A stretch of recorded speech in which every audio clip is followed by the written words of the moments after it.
Muy bien, ya estamos, ya estamos.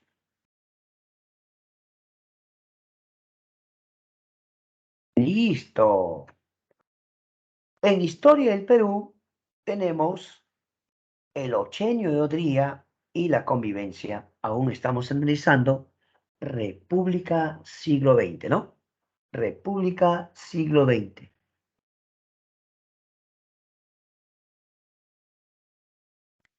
Si decimos Ochenio, es porque efectivamente Odría gobernó 8 años el Perú, ¿verdad?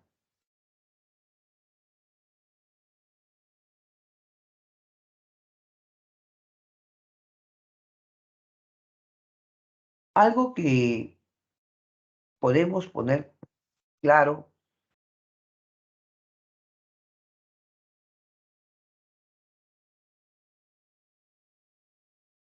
es que Odría llega al poder dándole golpe de Estado a quién. A ver, ¿te acuerdas?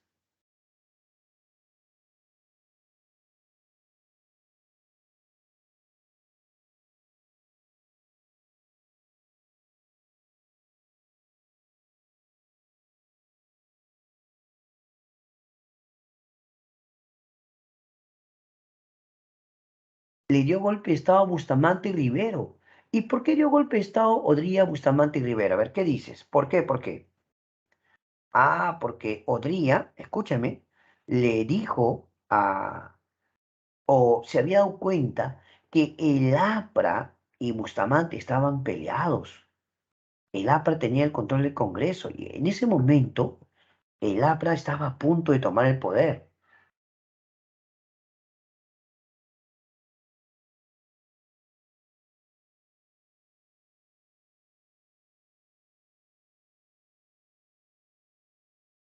Así que Odría da golpe de Estado, pero la pregunta es, ¿respaldado por quién? ¿Quién le respaldó? ¿Quién le dio ese apoyo? La oligarquía agroexportadora. ¿Y por qué la oligarquía agroexportadora le da su apoyo a Odría? Esa es la gran pregunta.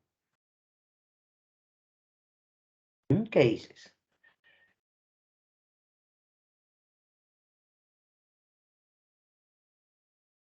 Algo que no podemos perder de vista es que Odría sabía muy bien que él tenía que tener respaldo de un grupo de poder. ¿Y por qué la oligarquía agroexportadora no apoyaba a Bustamante? No, es que el gobierno de Bustamante fue antioligárquico y encima se apoyó al APRA, ¿sí o no? O sea, al principio Bustamante estuvo bien con el APRA. Al final es que Bustamante se pelea con el APRA. Por eso el gobierno de Bustamante había sido antioligárquico.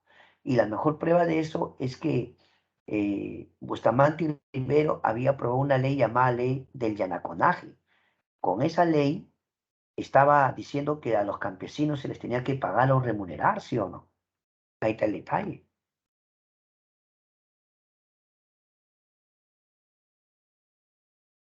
Cuando él da golpe de Estado, la primera etapa de su gobierno se va a conocer como la Junta Militar, ¿ya?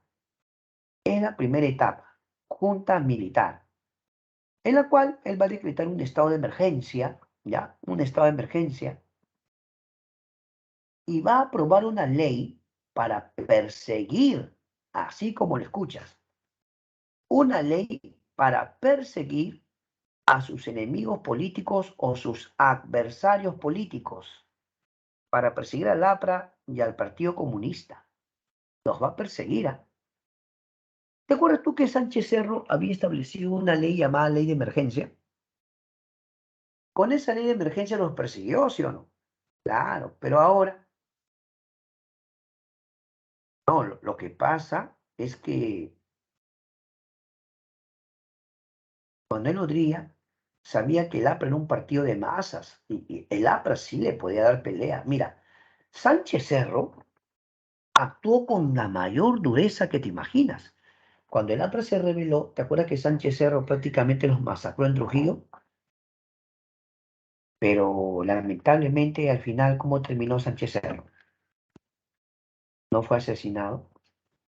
No, profe, pero no está probado que fuera el APRA. Yo no he dicho eso. Se dice que un joven Abelardo Mendoza Leiva disparó contra Sánchez Cerro. Pero después el periodismo descubrió que este jovencito era priista, aunque el APRA negó categóricamente que ellos hayan tenido participación como partido. O sea, ellos dijeron, como partido no tenemos nada que ver. Que si alguien actuó por su cuenta, a nombre propio, bueno, pues, ¿de acuerdo? Atención. Odría aprueba la ley de seguridad interior y empezó a perseguir a pristas, ¿ah? En mancha. En serio, en serio. Encarcelaba a todo. Pero resulta que Odría toma la decisión de bajar al llano. ¿Qué significa bajar al llano? Significa que Odría, de lo que estaba gobernando en su cargo militar, iba a dejar el cargo, pero con un objetivo, presentarse a elecciones. Quería presentarse a elecciones. ¿Qué dices tú?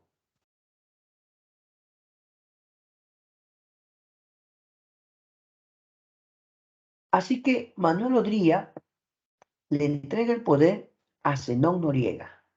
Zenón Noriega debía organizar esas elecciones. Él es Zenón Noriega. Zenón Noriega convoca las elecciones del 50. ¿Qué? ¿Candidato único? Pues candidato único, profesor, no tiene sentido. Sí tiene sentido. Porque para comenzar, el APRA no podía presentar candidato porque era un partido vetado o prohibido. La Constitución del año 33 decía que los partidos internacionales no participan. Y el APRA era visto como un partido internacional porque el APRA se fundó en México. ¿De acuerdo?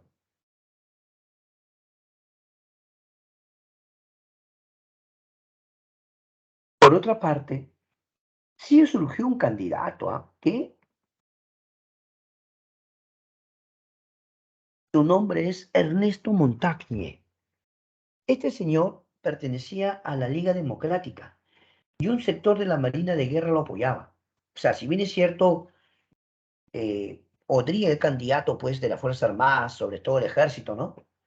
Pero resulta que Ernesto Montañe, el otro candidato, tenía cierto respaldo de la Marina de Guerra.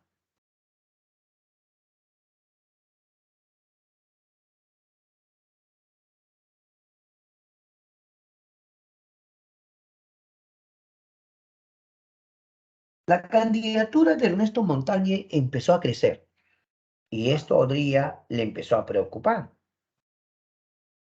Porque mira, ve, si no iba a postular el APRA y tampoco iba a participar el Partido Socialista, cualquier otro candidato puede ser un candidato pequeño al lado de Odría, pues, ¿no? Pues Odría se sentía ganador.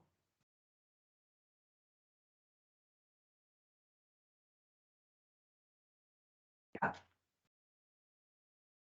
Odría se sentía ganador, pero lo que nunca imaginó Odría es que el candidato Ernesto Montañe iba, por decirlo así, recibiendo respaldo de otros grupos que no eran de su partido, pero que preferían votar por él antes que votar por Odría.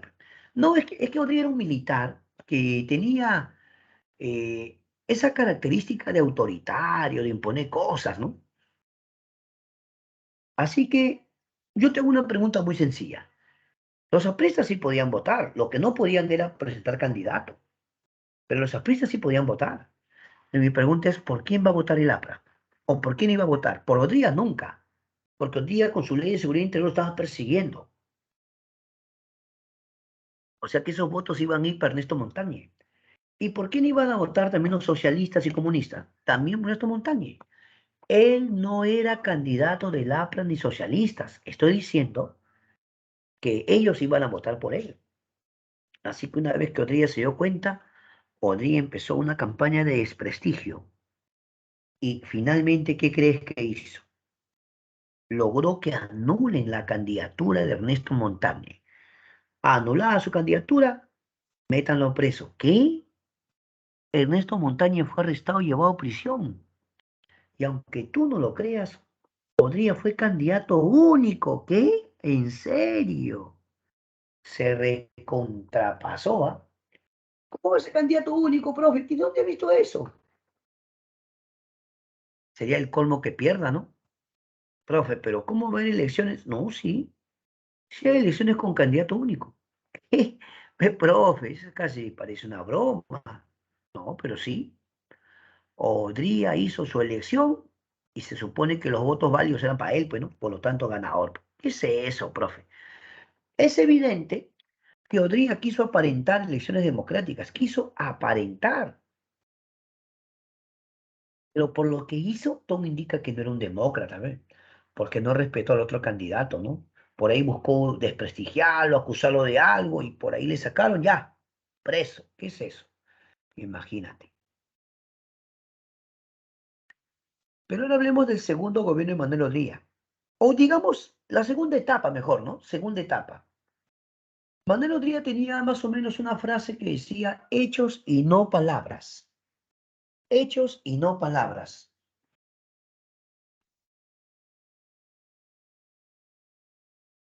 Salud, educación y trabajo.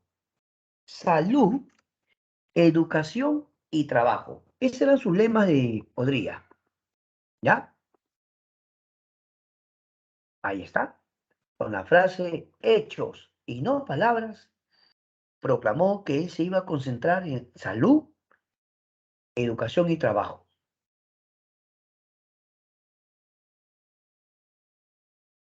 Pero todos saben que fue un gobierno autoritario. Él era un militar. Su gobierno era autoritario. Pero tenía respaldo o se apoyó en la oligarquía. Un dato bien curioso, ¿no? Un dato curioso. Siempre los militares buscaban de respaldo o apoyarse en los sectores oligárquicos. Y Odría lo hizo. ¿Ah? Odría se apoyó en la oligarquía. Él sabía que este sector se enfrentaba al APRA. Ya, Odría en este momento, o sea, Odría en ese momento estaba en contra del APRA, ¿sí o no? Ya, pues, entonces, ¿qué grupo podría apoyarlo? Los grupos oligárquicos. Profe, me he olvidado, ¿qué cosa es oligarquía? Los banqueros, los empresarios, los agroexportadores, los varones del azúcar. Ah, ellos son los, claro, claro, claro. ¿Estamos de acuerdo? Son grupos oligárquicos. Entonces, esta oligarquía que gozaba de la simpatía de Odría, mira la foto, ve. Ahí está Odría, ve. No es broma.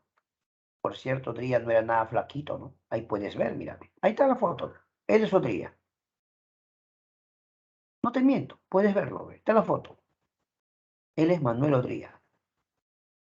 Y ahí está con altos oficiales y se ve a las señoras, lo decimos con el mayor respeto, muy bien vestidas, ¿no? Se le ve vestida de una forma muy elegante. Es que Odría se relacionó bastante con los sectores poderosos oligárquicos. ¿Estamos de acuerdo? Ya está ya. Ahora, una pregunta muy interesante. Odría, para enfrentar al APRA, ¿qué había aprobado? Había aprobado o aprobó la Ley de Seguridad Interior. Así que Odría empezó a capturar cualquier cantidad de pristas. Franco. Cualquier cantidad de pristas va a ser capturado. No, profe. A prisión. Y cuando los encerraba, la pregunta era una sola. ¿Qué pregunta? ¿Dónde se esconde Víctor Raúl? Dice que los apristas en la prisión los interrogaban. Y la pregunta para todos era la misma. ¿Dónde está Víctor Raúl? ¿Quieres tu libertad? ¿Quieres salir? A ver, dinos, ¿dónde se esconde Víctor Raúl? Si lo encontramos, te liberamos.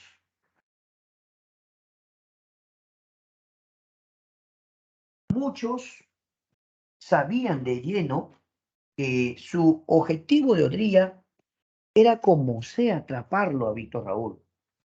Lo quería atrapar como sea. Y muchos dicen, si esto ocurría, realmente Víctor Raúl corría un serio peligro, porque todo indica que este señor, la verdad lo quería matar. No, profe, ¿cómo va a decir eso? De repente lo quería meter preso nomás. Bueno, pero la verdad todo indica que su objetivo de Odría era acabar con Víctor Raúl, ¿ah?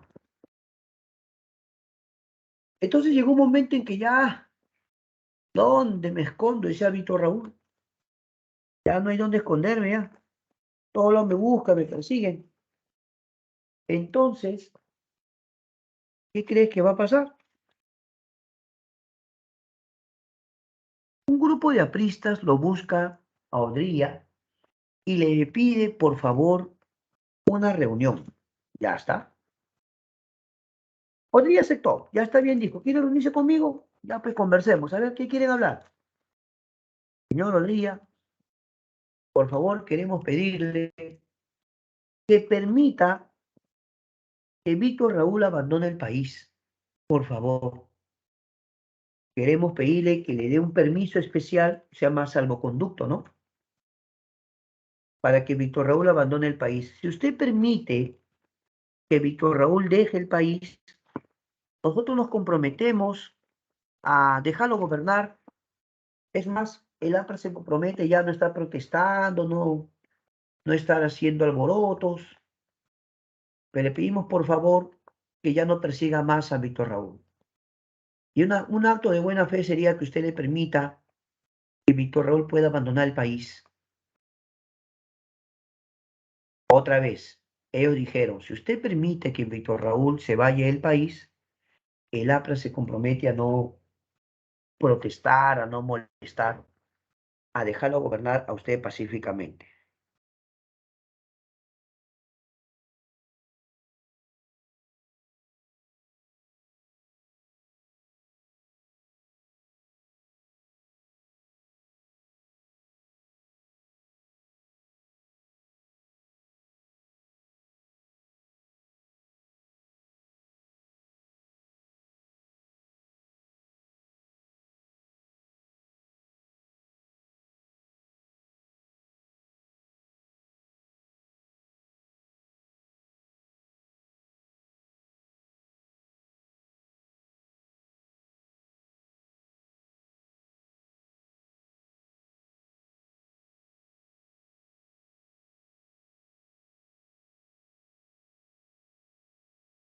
Ahora, algo que no hay que perder de vista entonces es que como Odría no quiso darle ese permiso, entonces Víctor Raúl se va a la Embajada de Colombia y pide asilo político, ¿ya? Pide asilo político.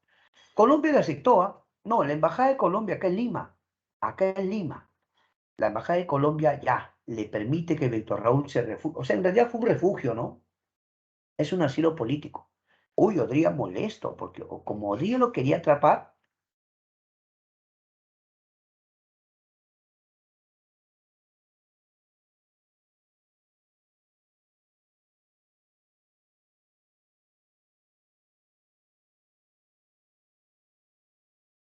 lo que va a pasar es que Odría le reclamó al gobierno colombiano. Sí, Odría le dijo, tienen que entregarme a Víctor Raúl. O sea, para Odría, lo de Víctor Raúl no era un asilo político, o sea, no era un perseguido político. O sea, Odría quería dar la figura, la imagen de que era algo así como un delincuente, que ha cometido delitos y que tiene que ser entregado. Pero la Embajada de Colombia dijo, no, él no ha cometido delitos, él es un perseguido político. Y el gobierno de Colombia tiene derecho a dar refugio político a aquellos que son perseguidos. Por lo tanto,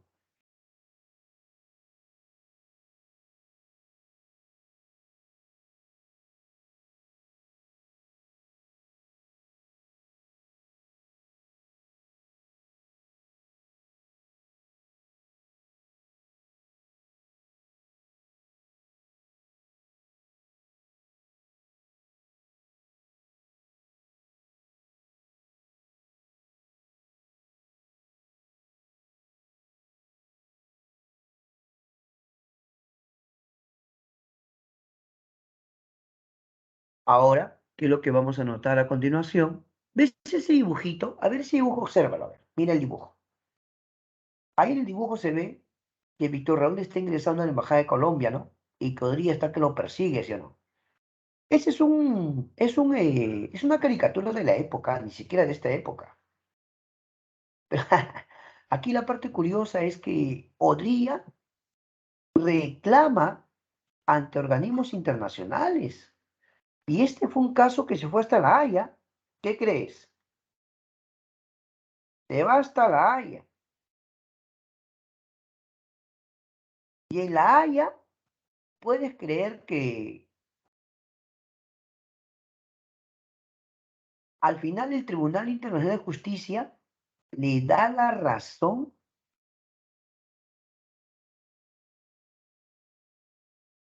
a Colombia. Perú perdió el juicio. No, Perú denunció que Colombia estaba protegiendo a alguien que no debía ser considerado refugiado político. Y Colombia defendió su derecho a brindar refugio a todo perseguido político. Al final, La Haya le dio la razón a Colombia y le dijo que podía tenerlo a Víctor Raúl en asilo político el tiempo que quisiera. Pero ¿sabías que La Haya le dijo al gobierno de Odría que deje de perseguirlo a Víctor Raúl? Sí, le dijo, deje de perseguirlo, no tiene por qué perseguirlo. Víctor Raúl debería caminar libremente por la ciudad, no tiene por qué estar en ningún refugio.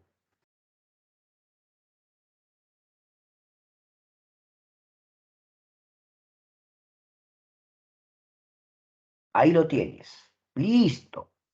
Por lo tanto, ya Víctor Raúl se quedó prácticamente en ese lugar, pues, cerca de 5 años, ¿ah?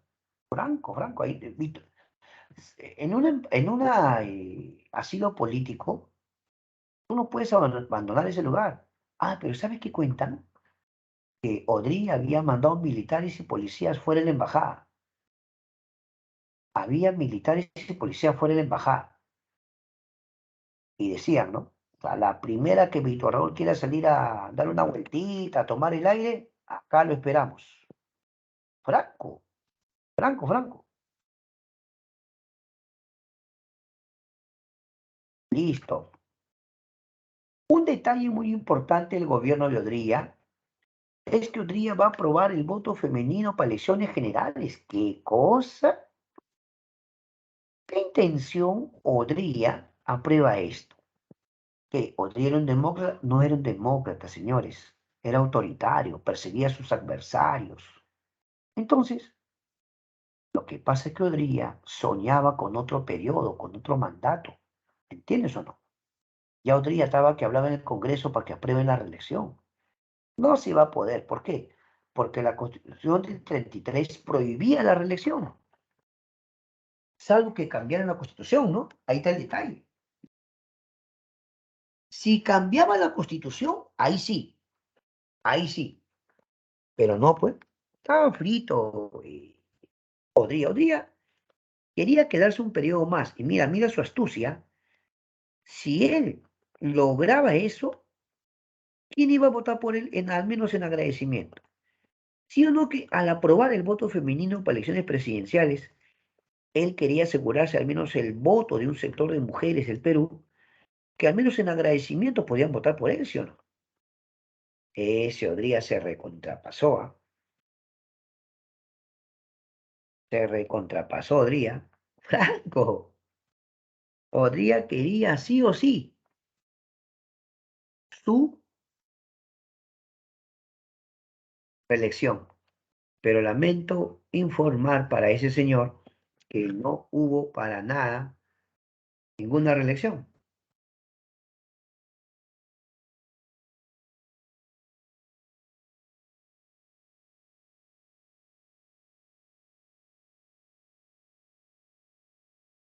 Ahora vemos el aspecto económico.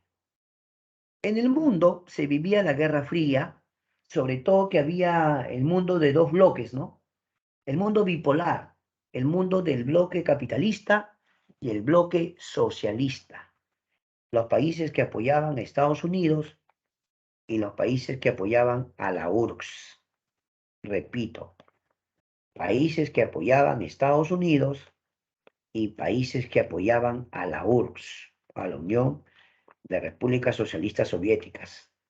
Pero estos países también empezaron a apoyar, cuando había guerras, apoyaban a algunos bandos, ¿no? El caso más curioso fue de Corea. Corea entró en una guerra interna, el sector capitalista era el sector de Seúl, Corea del Sur, Pyongyang, ¿no? Corea del Sur, Pyongyang apoyaba o apoyado por Estados Unidos. No, Corea del Sur con su capital Seúl, ¿no? Claro, Corea del Sur con su capital Seúl tenía el apoyo de Estados Unidos. Y Corea del Norte, con su capital Pyongyang, tenía el apoyo de la Unión Soviética y también de China, pero los sectores socialistas, ¿no? O comunistas. Ya. ¿Qué tiene que ver con nosotros? Dirá usted, profesor, pero ese es el sector universal. Sí, pero ¿qué tiene que ver con nosotros? ¿Por qué, profe? Porque era un país, Perú era un país que tenía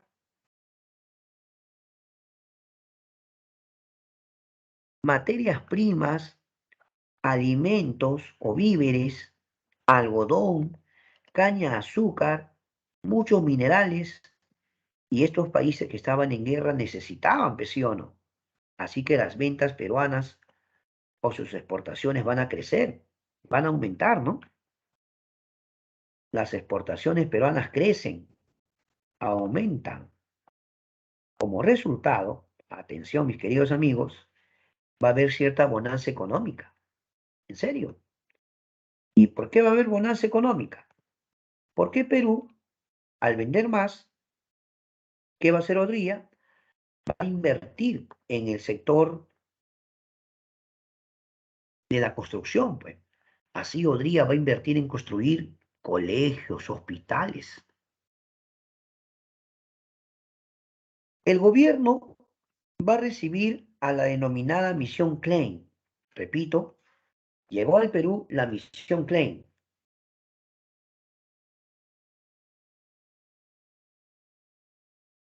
Y la Misión Klein va a establecer una economía de tipo liberal y ortodoxa.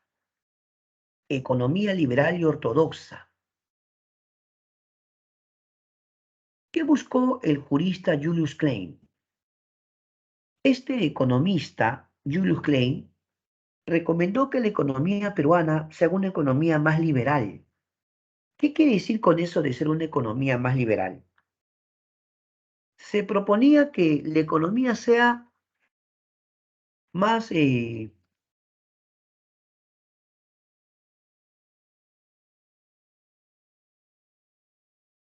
no, una economía abierta a los capitales norteamericanos, una economía abierta a las inversiones extranjeras.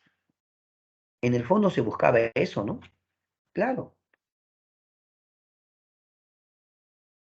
una economía que buscara de alguna forma tener el respaldo de estos grandes inversionistas. Había países con capitales gigantescos como Estados Unidos que estaban sí interesados en invertir en Perú, pero ¿qué necesitaban? Que el gobierno tenga una apertura a esos grandes capitales, ¿no?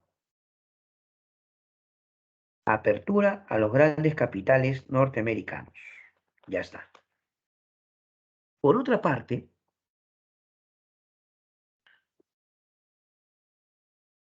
se aprobó un código de minería. ¿Qué objetivo tenía ese código de minería, profesor? Ese código de minería buscaba favorecer a los grandes inversionistas.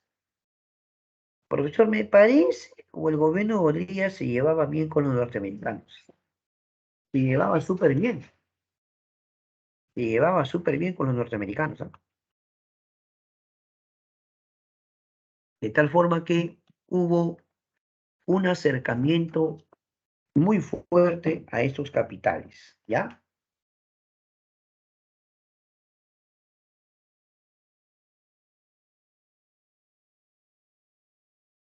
En el aspecto social, Va a ocurrir lo que algunos le han llamado, bueno, hablo de sociólogos y antropólogos, le han llamado la cholificación. Se le llama así al proceso de las grandes migraciones del campo a la ciudad. No solo van a venir de la sierra, también van a venir de gran parte de la costa. ¿En serio? Claro, van a venir no solo de la sierra, vienen de la selva, costa norte, costa sur, llegaron al Perú, ¿sí o no? Claro, pues claro.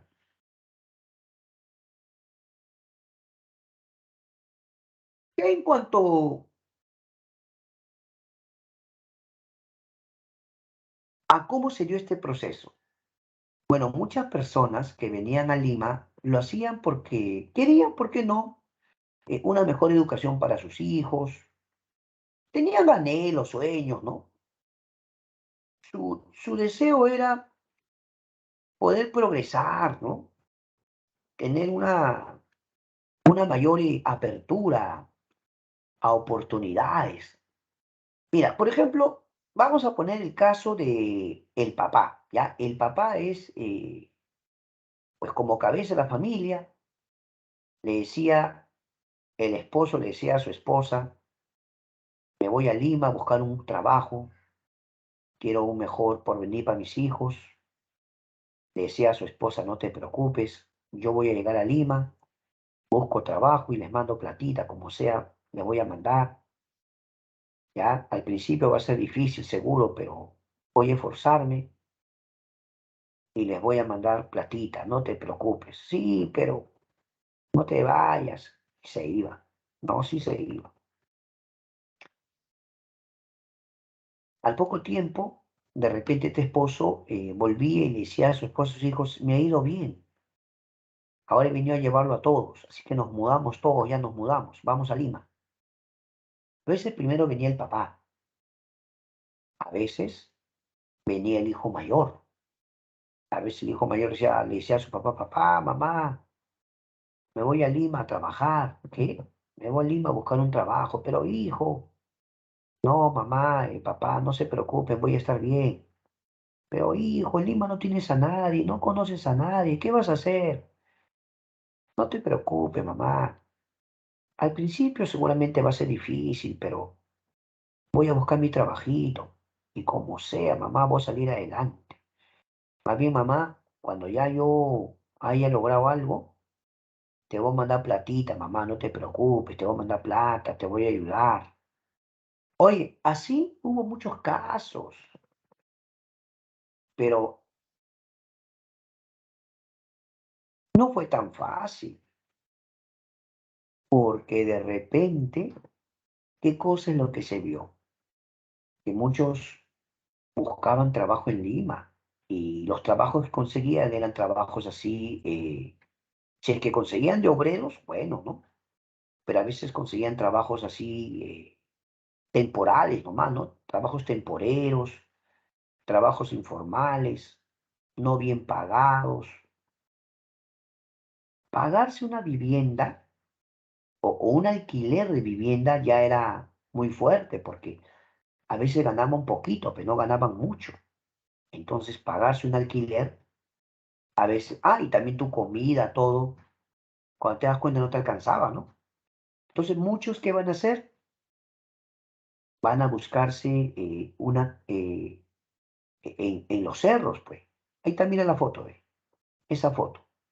El Cerro San Cristóbal, el Cerro San Cosme, Cerro El Pino. Muchos van a ir a vivir allá, van a ir a vivir allá. ¿Te das cuenta? Y entonces, lo que va a ocurrir es que actualmente tú ves los cerros, ¿no? Seguramente lo has visto, bastante casitas, ¿no? En los cerros, ¿sí o no? Ya, ¿quiénes van a vivir inicialmente en los cerros? Personas que van a venir acá a Lima y que como no tenían una vivienda y tampoco podían pagarse un alquiler, es que así se van a ir a los cerritos. Y aunque Va a ser complicado. Muchos van a conseguir poco a poco, y aunque sea una casa propia, ¿no? En los cerritos. Esos serán los primeros asentamientos humanos. Son los primeros pueblos jóvenes, asentamiento humano le llamaban, ¿sí o no? Ahora, algunos creen que miento cuando les cuento yo que si usted averigua entre sus familiares, eh, pregunte, siempre es bueno, de repente tu abuelo o tu bisabuelo, pregunta. A veces cuando el abuelito llegó, el abuelito buscaba trabajo, ¿no? Claro, tu abuelito no llegó abuelito, pero llegó jovencito, ¿sí o no? Ahí está. Mejor digamos cuando tu abuelito o tu bisabuelo estaba jovencito y llegó a Lima, de repente las primeras semanas no encontraba trabajo, buscaba, ahora dónde duermo. A veces dormían en parque, ¿ah? En serio.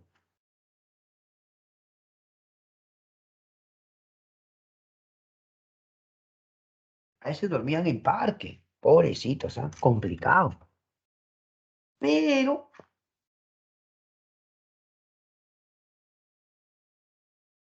algunos optaban por irse al ejército. El ejército, pues.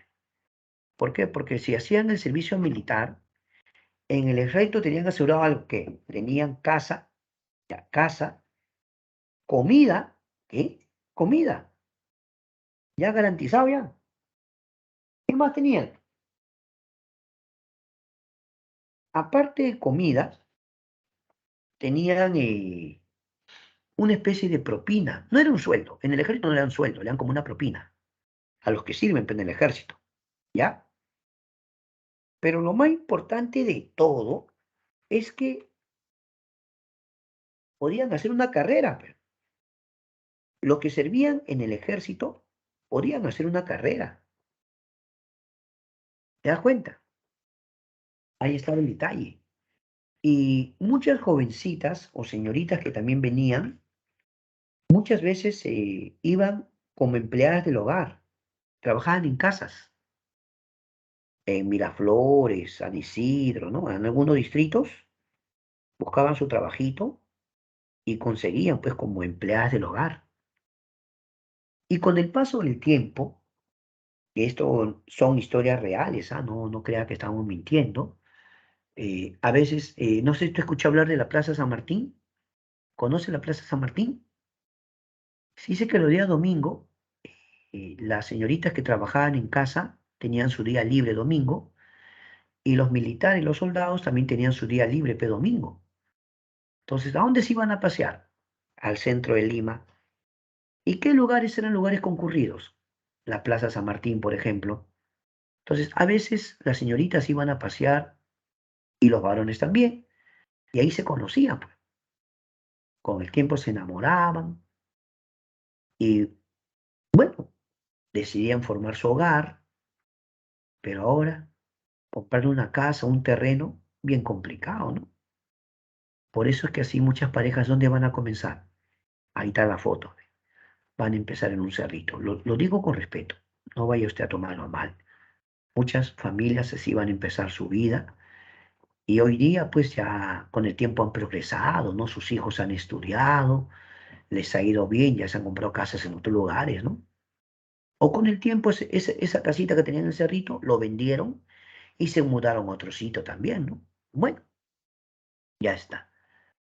Entonces, a este proceso, ¿cómo se le llama? Cholificación de la capital. Vuelvo a repetir, así le llaman los antropólogos y sociólogos en San Marcos. Se refiere a las grandes migraciones del campo a la ciudad.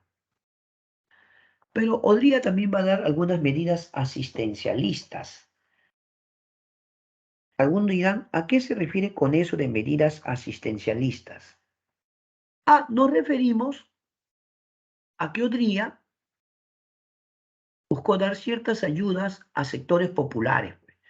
Ya, medidas asistencialistas buscaban a los sectores pobres o sectores populares darle ciertas ayudas y esto también le ganaba pues a Odría el aplauso de las multitudes, ¿no? Las multitudes también aplaudían a Odría, pues Odría también quería tener cierta popularidad, ¿no? Y de alguna forma lo va a conseguir, ¿ah? Porque Odría sabía muy bien que que si hacía ciertas ayudas a estos sectores de alguna forma lo iban a querer, ¿no? También lo iban a respaldar, ¿sí o no? Claro, ¿ya?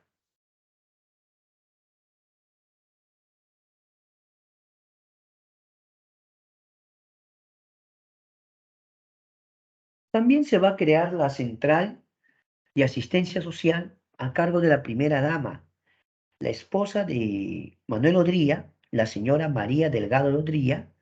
Ahí vemos una fotografía, aunque algo antigua la fotografía, se ve cómo la señora está dando ayuda, sobre todo al sector de la niñez. Dice que la señora se concentró, acá está la esposa de Odría, ella es la esposa de Odría, y acá se ven niños, ¿no? Y acá se ve un policía o un militar, ¿no? ¿Qué hacía la señora? Reunía a mujeres y también a niños y les daba cierta ayuda, ¿no? Y algunos obsequios, bueno, si son niños, pues les daban ciertos juguetes, ¿no? Y también les daban alimentos. Entonces, los sectores populares también, pues, les brindaban su respaldo, pues, a Odría. Es que ya te dije ya, Odría en el fondo pretendía que reelegirse, profe. Claro, Odría quería reelegirse, pero al final el Congreso no le aprobó, ¿de acuerdo? El Congreso no lo aprobó. Y ya vamos avanzando ya en cuanto a las obras públicas. Odría va a construir las grandes unidades escolares, colegios inmensos. Cuidado con esto, ¿ah? Estos colegios son bien grandes. Tú debes conocerlos porque en tu distrito debe haber uno, por lo menos. Por ejemplo, en el RIMAC estaba el Ricardo Bentín. En Breña, el Mariano Melgar. Por la zona de San Miguel estaba uno que se llama Bartolomé Herrera. San Isidro, Lince. ¿Has escuchado hablar tú de Alfonso Ugarte? Alfonso Ugarte. También está el Melitón Carvajal, el Hipólito Unanue. Son colegios grandazos que fueron construidos en la época de Odría. Pero resulta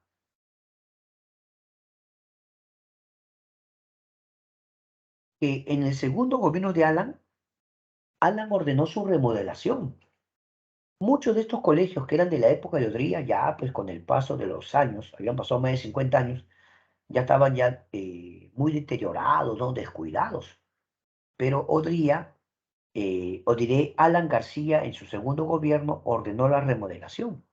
En serio, le llamaron colegios emblemáticos.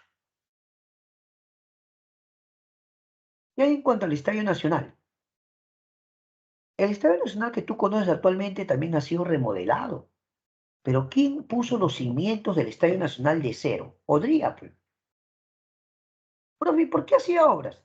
Es que trataba de ganarse al pueblo. Podría, y además, ¿por qué tenía plata? Ya te dije, en la guerra de Corea, Perú empezó a exportar más, entonces había bonanza económica. Por otra parte, también se construyó el Hospital del Empleado, lo que se conoce hoy día Rebagliati. Ese hospital grandazo que está en la avenida Salaberry, Edgardo Rebagliati. Sino que ahí se ve hasta ahorita el letrero Esalú, ¿verdad? Letrero grandazo que dice Esalú. Ya, pues.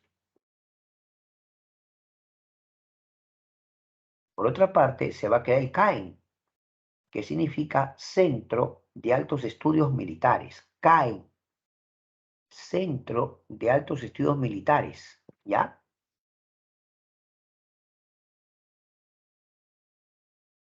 Y en cuanto ahora el segundo gobierno de Manuel Prado. Manuel Prado buscó al APRA para hacer un pacto. A esto le vamos a llamar la convivencia. ¿Por qué la convivencia, profe? Prado quería ganar las elecciones sí o sí. Este ya iba a ser su segundo mandato, ¿no?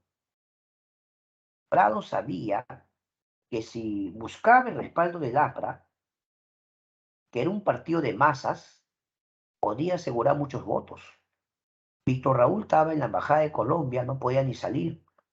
Muchos apristas dirigentes estaban en la cárcel porque Odría los había encerrado. Entonces, ¿qué les promete Prado a todos? ¿Saben lo que les promete? Le dice, señores, si ustedes votan por mí, Uno, ya nadie los va a perseguir porque voy a eliminar la ley de seguridad interior. Además, yo les voy a permitir que recuperen la legalidad. Y si quieren, pueden postular a las elecciones cuando acabe mi mandato. ¿Qué? Prado le estaba prometiendo a los apristas, sobre todo a Víctor Raúl, que iban a ser aliados, iban a gobernar juntos. Si es que, claro, los apristas votaban por Prado y Prado ganaba, pues, ¿no? Prado quería ganar de todas maneras. Y sabía que el APRA era un partido de masas, cualquier cantidad de votos garantizados, ¿sí o no?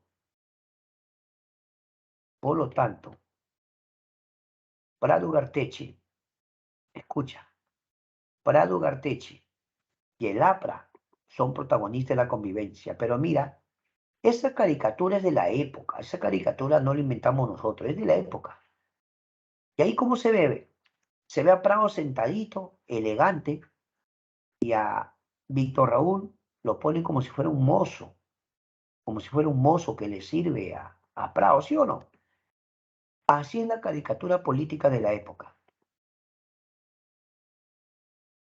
Algo interesante es que el presidente de Estados Unidos, John F. Kennedy, repito, el presidente de Estados Unidos, John F. Kennedy, crea la Alianza para el Progreso. Mira, ahí está, ve. Ahí está la foto. Mira la foto. ¿Y sabías que con la Alianza para el Progreso, Kennedy lo que quería era que los países americanos sigan en el lado capitalista y que no se vayan con la URSS? ¿No ves que era la Guerra Fría? Kennedy dijo que iba a prestar ayuda económica para educación, para carreteras, a los países de América. Estados Unidos estaba dispuesto a colaborar en el desarrollo de la educación, la tecnología, la construcción, y por eso le llamó Alianza para el Progreso. Así que Perú fue invitado y Perú se une a Alianza para el Progreso. Sin embargo, Perú va a romper relaciones diplomáticas con Cuba debido a que justo había ocurrido pues la Revolución Cubana, que fue liderada por Fidel Castro con apoyo de el Che Guevara, Ernesto Che Guevara. Sin embargo, se convoca una reunión en la OEA, Organización Estado Americano, San José de Costa Rica. Se convoca una reunión en la que debían asistir representantes, o sea, ministros de Relaciones Exteriores o cancilleres, se reunirían, ¿ya? Cancilleres o ministros de Relaciones Exteriores, donde tenían que exponer su punto de vista sobre lo que estaba aconteciendo. La verdad es que esa reunión era para sancionar a Cuba y separarlo de la OEA. ¿Quién estaba detrás de ello? Obviamente, en primer lugar, los norteamericanos o Estados Unidos, que contaba con el apoyo de la mayoría. O sea, esa reunión en San José de Costa Rica se iba a realizar, pero estaba clarísimo para qué era. Era una reunión en la cual iban a proponer separar a Cuba. El argumento era que en Cuba se había instaurado un gobierno que no respetaba la democracia, una dictadura socialista. Lo que pasa es que Estados Unidos no quería que en América se esparza el socialismo, pues. Así que, de alguna forma, para frenarlo, iba a sancionar a Cuba. Así que asistieron a esa reunión representantes de los países americanos y a todos se dio la oportunidad de tomar la palabra y exponer sus argumentos. La verdad, la mayoría estaba de acuerdo con Estados Unidos. La mayoría empezaba a decir que sí, que Cuba debe ser sancionado porque no respeta la democracia. Y así que la mayoría empezó a hablar eso. Listo. Ya era casi seguro que Cuba se iba. Hasta que Raúl Porras Barrenechea tomó la palabra. Ay, ay, ay. Nadie se lo esperaba. Estados Unidos y sus representantes escucharon cuando Porras habló. Ahí está la foto, mírame. Raúl Porras, para tu información, era profesor en San Marcos, un gran historiador. uno de los mejores historiadores que ha tenido el Perú, Raúl Porras Barrenechea. Ah, ¿no me crees? Está en tu billete de 20 soles. A ver, mira tu billete de 20. Ahí está Raúl Porras. ¿Y alguna vez por tu cabeza pasó quién es Raúl Porras? Por lo pronto te digo que era historiador sanmarquino, profesor universitario, a quien Prado lo invitó para que sea su ministro de Relaciones Exteriores. Lo que Prado nunca imaginó, te lo aseguro que nunca lo imaginó, es que cuando Porras fue, Porras dijo claramente que el Perú votaba en contra. ¿Qué cosa? Porras dijo el Perú vota en contra.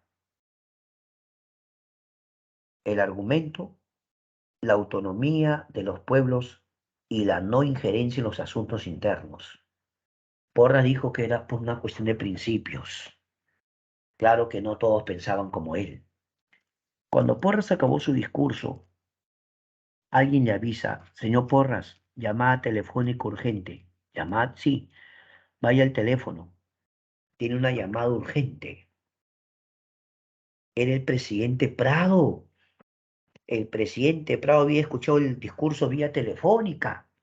Y el presidente Prado le dice, señor Porras, ¿qué ha hecho usted? ¿Cómo va a votar en contra? ¿No se da cuenta del problema que nos está ocasionando?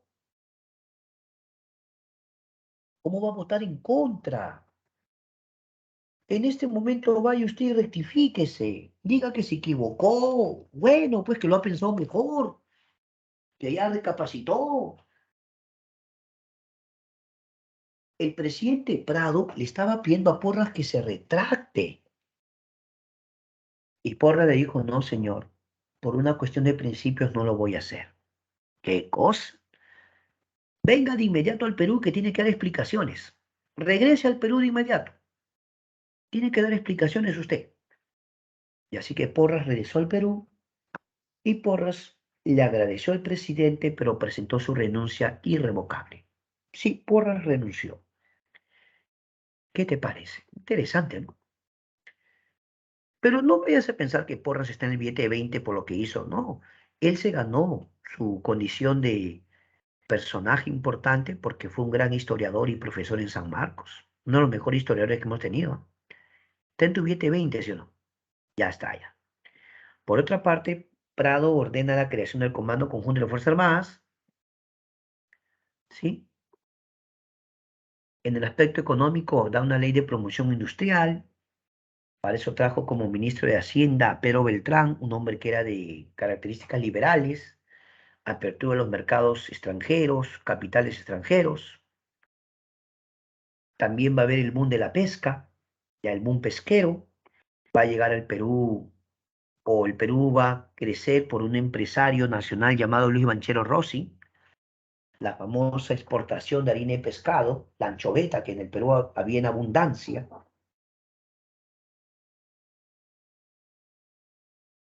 También se va a crear el Instituto de Reforma Agraria y Colonización. Va a haber toma de tierras en el Cusco. Muchos campesinos hablaban ya de reforma agraria. En el gobierno de Manuel Prado se crea Senati. Ya, Senati. Claro que sí.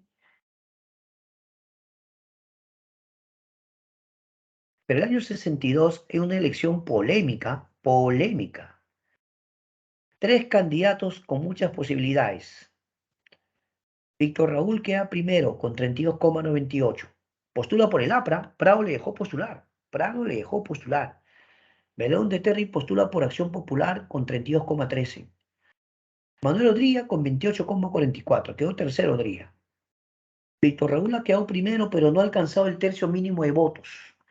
El tercio mínimo de votos era el 33%. Víctor Raúl estuvo cerquita, pero no había mucha diferencia con Belaúnde, profe, ni siquiera era de 1% la diferencia.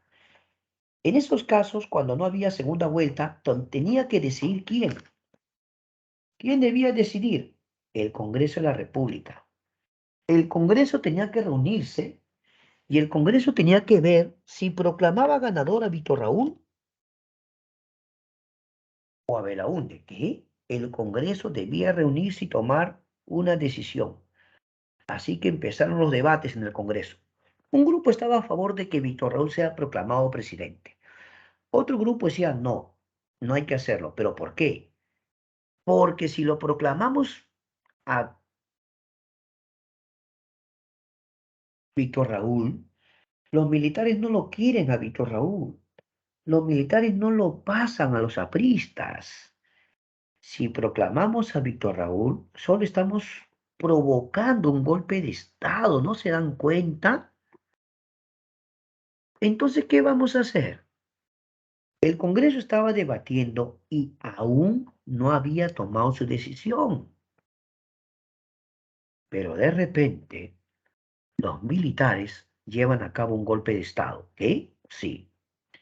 Los militares, encabezados por Ricardo Pérez Godoy, así como lo escuchas, Ricardo Pérez Godoy y un señor llamado Nicolás Lingley, ambos.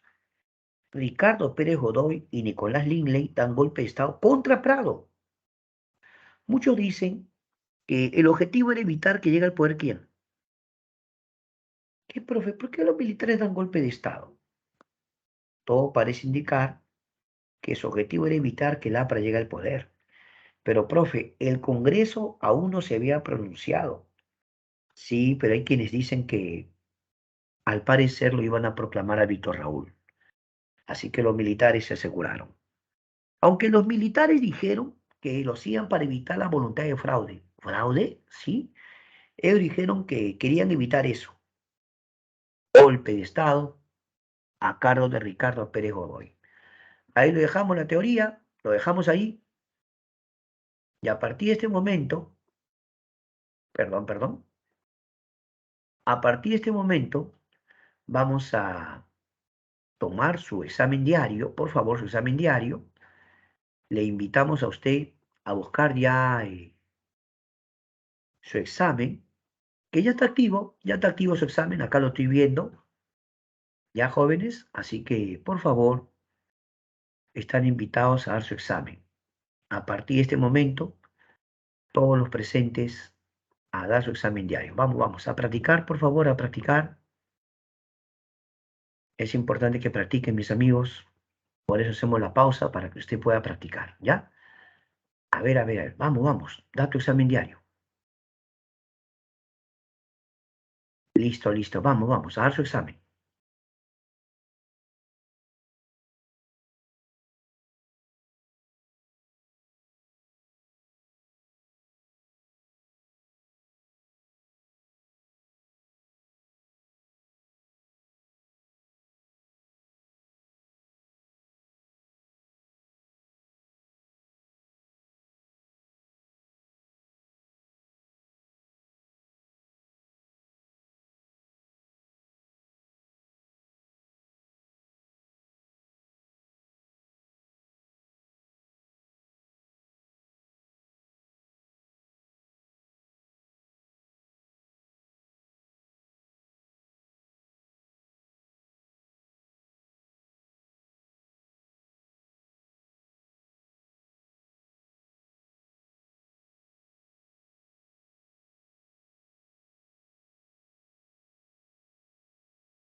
Muy bien, ya ha transcurrido 5 minutos, pero aún queda 5 minutitos para aquellos que faltan dar su examen.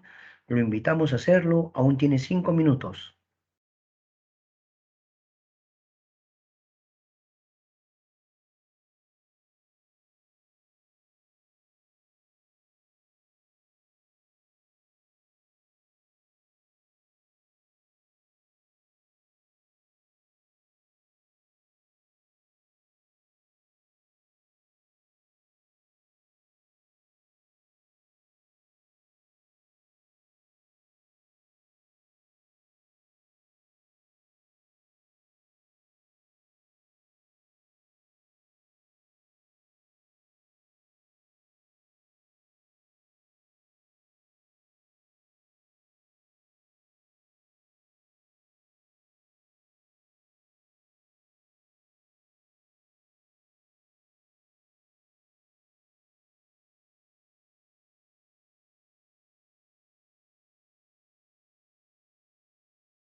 Hola jóvenes, felicitarlos por haber dado muy bien su examen. Un gusto que hayan podido hacerlo muy bien. Siempre felicitarlos por el buen trabajo que realizan. Ahora vamos a continuar con el famoso momento de practicar. Momento de practicar. Continuamos.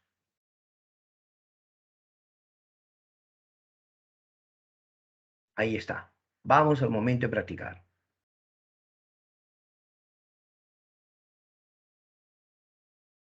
Listo. A ver, vamos. Pregunta uno. ¿El golpe de Estado de Manuel Odría favoreció los intereses de?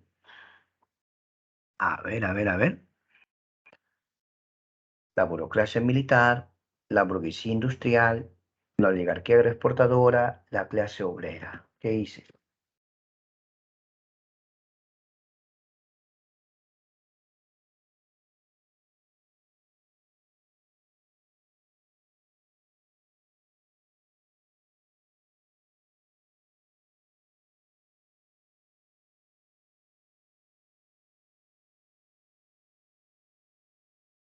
Claro, tenía el respaldo de la oligarquía agroexportadora, la sede campeón, la sede campeón. Dos, seleccione obras o hechos del ochenio de Manuel Odría. Vamos.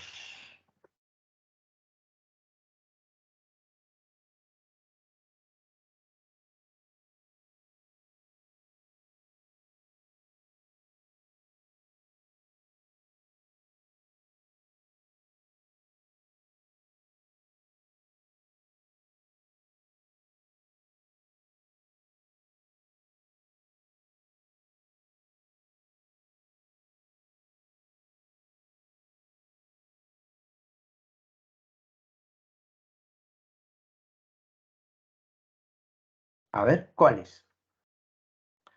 Uno, se creó el CAEM, sí, Centro de Alto Estudios Militares, ¿no? Para especializar a los oficiales, claro que sí. Uno, correcto. Dos, Constitución de San Marcos, también, ¿ah? Igual que el Estadio Nacional, está bien. Uno, dos. Uno, dos. ¿Se crea Senati? No, Senati es comprado. ¿Se crea la Casa de la Cultura? Eso es con la Junta Militar. Uno, dos. Letra A. ¿Ya? Letra A. Uno, dos. Tres.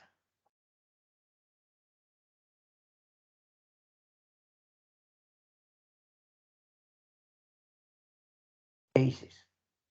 En 1950, la Junta convocó elecciones y a fines de mayo renunció Dría a su presidencia, dejando en ella al general Zenón Noriega para así bajar al llano y postular su candidatura a la presidencia constitucional.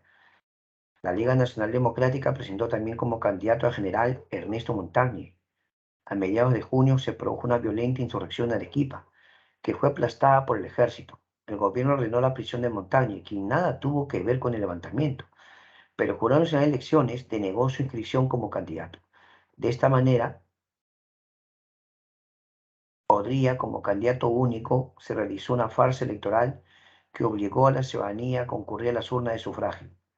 Fernando Silva Antisteban, Perú Republicano, tomo 3. ¿Cuál es tu respuesta?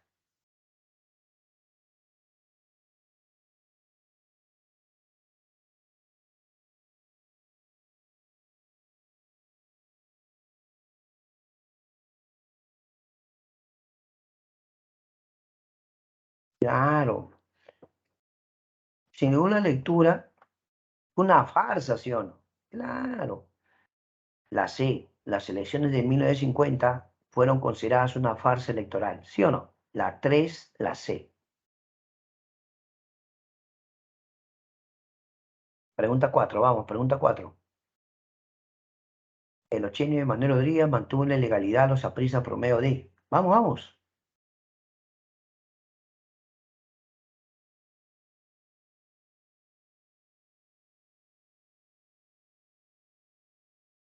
Vamos, vamos, vamos. 4. Gran Truman.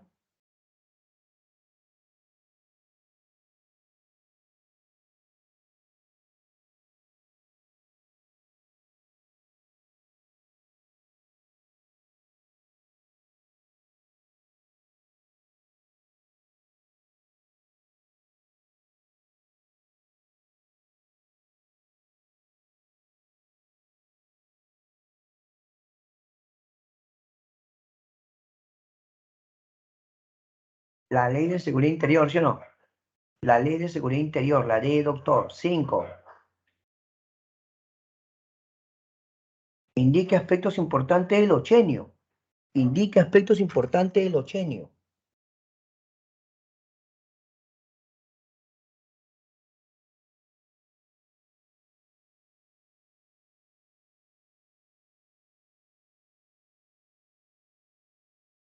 ¿Cuál es? A ver, ¿cuál es? Indique aspectos importantes del ochenio. 1. Se inicia el proceso de cholificación. Bueno, sí, sí, está bien. 2. Víctor René de la Torre se asiló en la embajada de Francia, no, de Colombia, falso. 3. ¿Se construye grandes unidades escolares? Sí. ¿Se aprueba el voto femenino en elecciones presidenciales? Con Odría, sí. ¿Seguro es el obrero? No, del empleado, falso. Entonces sería 1, 3, 4. La B, 1, 3, 4. 6. Durante el gobierno de Manuel Odría, la construcción de grandes obras públicas tenía como objetivo. A ver, ¿cuál es el objetivo?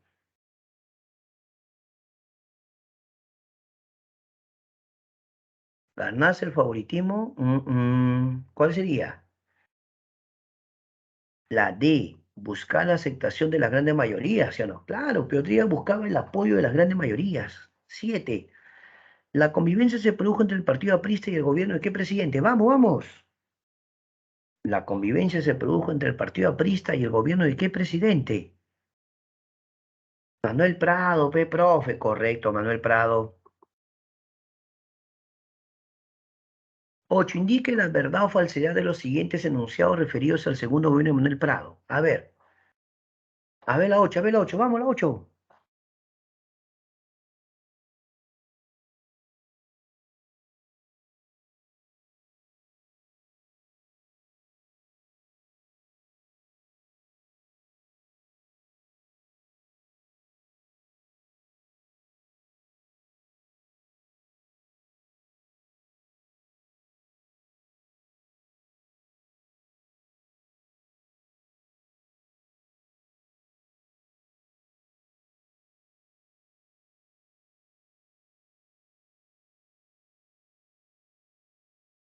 Entonces, en la 8, a ver, se establece la convivencia, ahí están haciendo con el APRA, falso. ¿Se aprobó la ley de promoción industrial? Sí. Perú rompe relaciones probablemente con Cuba. Comprado, sí. Comprado, sí. El hospital de empleados, no. Entonces sería falso, verdadero, verdadero, falso. La B de bueno, la B de bueno. 9. Durante la convivencia se incrementó la actividad pesquera, destacando el empresario. A ver, ¿qué empresario? ¿Qué empresario? Luis Banchero Rossi, ¿verdad? Luis Banchero Rossi. A ver la 10. A ver, mira la imagen de la 10 y dime cuál es tu respuesta. Mira la 10. A ver, ¿qué idea te da?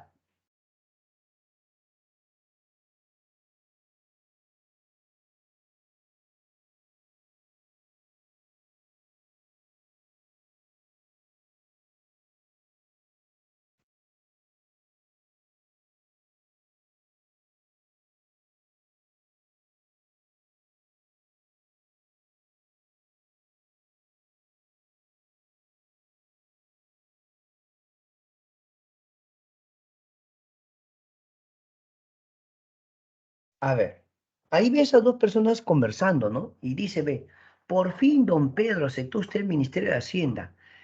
Don Pedro, ¿qué Pedro? Pedro Beltrán. Pedro Beltrán era un periodista, pero que sabía economía. Entonces, fue un jale de Prado. Prado le pide a este señor Pedro Beltrán que sea su ministro. Y obviamente el gobierno se volvió un gobierno liberal. Como dice, un acercamiento del gobierno peruano a la economía liberal. La respuesta es la C, campeón.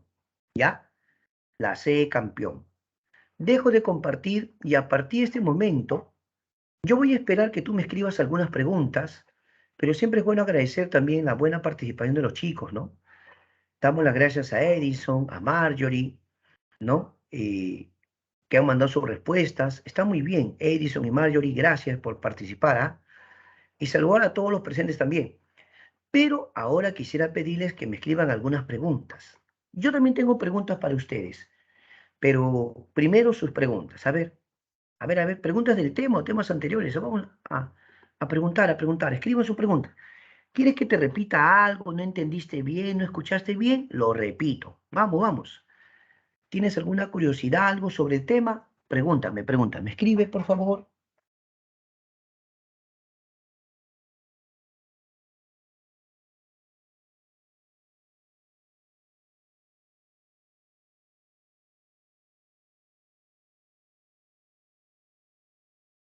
¿Está? A ver, ¿alguna pregunta? Vamos, muchachos, pregunten, pregunten.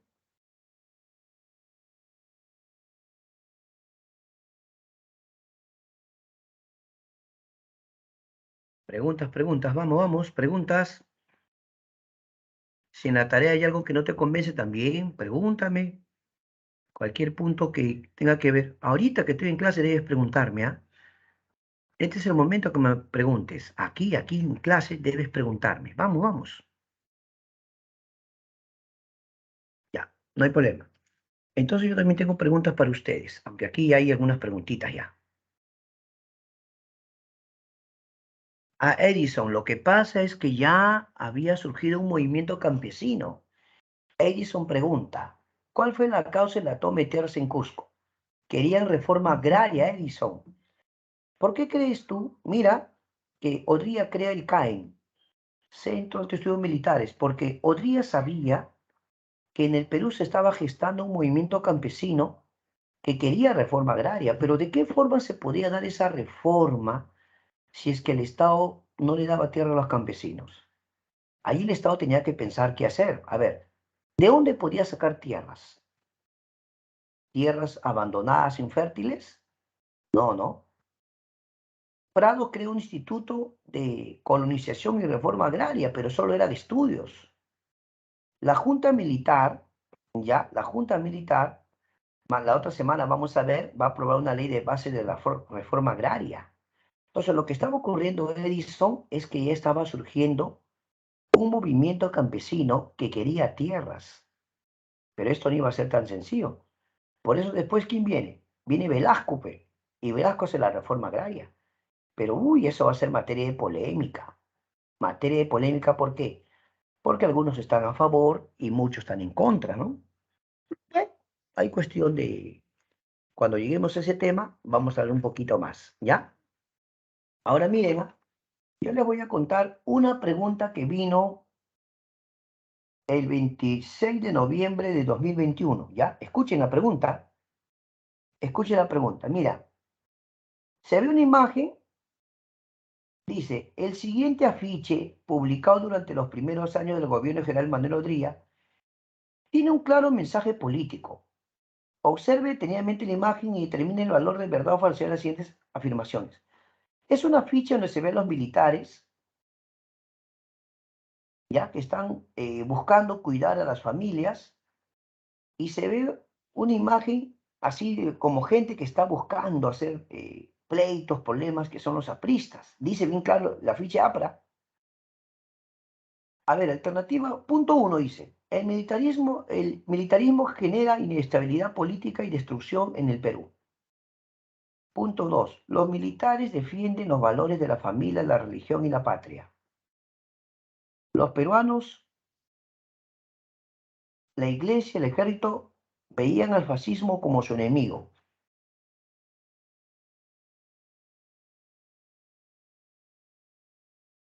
Dice, el militarismo genera inestabilidad política y destrucción en el Perú. ¿Qué dices tú, verdadero o falso? ¿Cómo los militares van a generar destrucción? Pues es falso, ¿sí o no? Dos, los militares defienden los valores de la familia, la religión y la patria. ¿Mm? Los militares defienden los valores de la familia, la religión y la patria. ¿Qué dices tú, verdadero o falso? ¿Cuál será? Verdadero, ¿no? Los peruanos, la iglesia y el ejército veían al fascismo como su enemigo. Lo que pasa es que en el mundo había surgido ya el fascismo italiano, ¿no? Y el fascismo italiano había mandado representantes al Perú. Así que ahí es En esa pregunta sería falso, verdadero, falso. Falso, verdadero, falso. ¿Ya? Ahora, aquí hay una pregunta que me ha planteado Edison. ¿En qué periodo? Bueno, debe ser Víctor Raúl de la Torre llega a gobernar. En ningún periodo. No fue presidente. Ya. Edison, Víctor Raúl jamás llegó a ser presidente del Perú. Colaboró con el gobierno de Prado, pero una cosa es que haya colaborado, otra cosa es que haya sido gobernante, ¿no? Y después, cuando ya está bien mayorcito, ya prácticamente un hombre de 80 años, es nombrado, es nombrado presidente de la Asamblea Constituyente, ¿ya? Después, cuando ya está muy mayor, es nombrado presidente de la Asamblea Constituyente, ¿ya? Ahora les voy a plantear otra pregunta. Vamos a buscar una pregunta así interesante para ustedes, ¿ya? Otra pregunta, a ver. Concéntrese, ¿ah? Concéntrese, que ustedes ya tienen el curso avanzado, así que si ya tienen el curso avanzado, deben ser capaces de contestar cualquier pregunta del tema. Muy bien, muy bien, muy bien.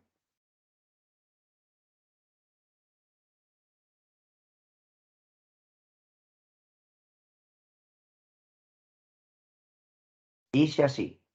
Al asumir el poder en 1836, Andrés de Santa Cruz construyó o constituyó la Confederación Peruana Boliviana. Inmediatamente, países como Argentina y Chile vieron en ella un peligro para sus intereses debido a que, alternativa A, política comercial de puertos libres. Alternativa B, carácter liberal y centralista. Alternativa C, nueva riqueza guanera y salitrera. Alternativa D, potencial político y económico. Alternativa E, victoria en la guerra contra España. Esta es una pregunta de confederación, ¿no? Otra vez repito la pregunta. Al asumir el poder en 1836, Andrés de Santa Cruz constituyó la Confederación Peruana Boliviana. Inmediatamente, países como Argentina y Chile vieron en ella un peligro para sus intereses debido a alternativa A, política comercial de puertos libres. Alternativa B, carácter liberal y centralista. Alternativa C, nueva riqueza guanera y salitrera. Alternativa D, potencial político y económico. Alternativa E, victoria en la guerra contra España. San Marcos 2016-1. ¿Qué dicen ustedes? A ver, ¿cuál dan ustedes? ¿Cuál dan? ¿Cuál dan?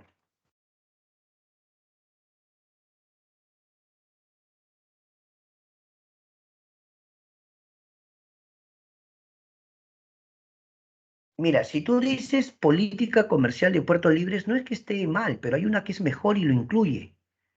Es la D, porque la D dice potencial político y económico, y ahí estarías incluyendo lo comercial. La respuesta D es más completa porque sí, ellos temían que Bolivia y Perú se vuelvan una potencia económica militar que rompía el equilibrio geopolítico. Por eso la respuesta es la D, potencial político y económico. ¿Estamos de acuerdo? Esa es la idea en esa pregunta. Eso es lo que se buscaba, ¿no? Muy bien, muy bien.